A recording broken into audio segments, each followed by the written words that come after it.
Após a formação e consolidação dos estados monárquicos absolutistas europeus no século XV, essas nações precisaram de muito dinheiro para manter a sua estrutura e o seu sistema, desde pagar e equipar o exército e a marinha, construir portos, estradas, fortalezas militares, pagar funcionários do governo, construir palácios, manter o luxo da corte, entre outros encargos.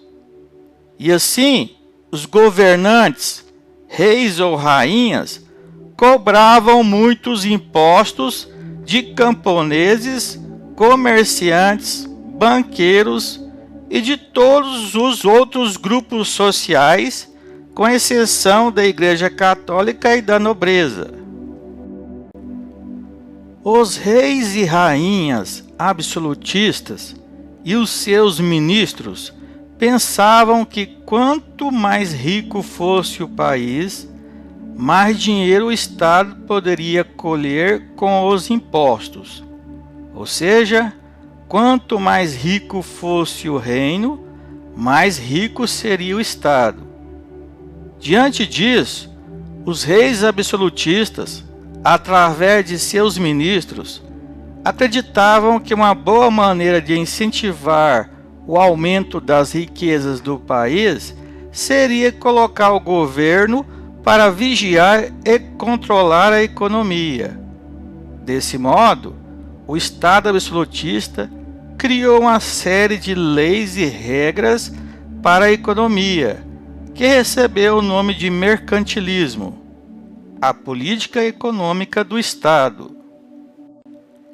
Um dos princípios mercantilista era que uma nação seria rica quando tivesse acumulado muitos metais preciosos, como o ouro e a prata.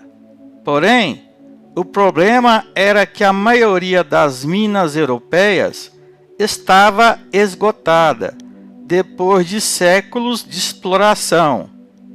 Então, a solução estaria no comércio internacional, em que as trocas comerciais eram feitas com moedas de ouro e prata.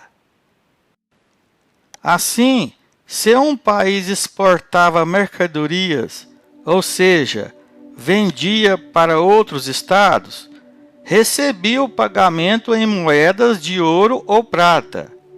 Sendo assim, o ideal mercantilista era fazer com que o Estado exportasse muito mais produtos do que comprava, pois aí conseguiria uma balança comercial favorável, uma vez que entravam mais moedas do que saíam.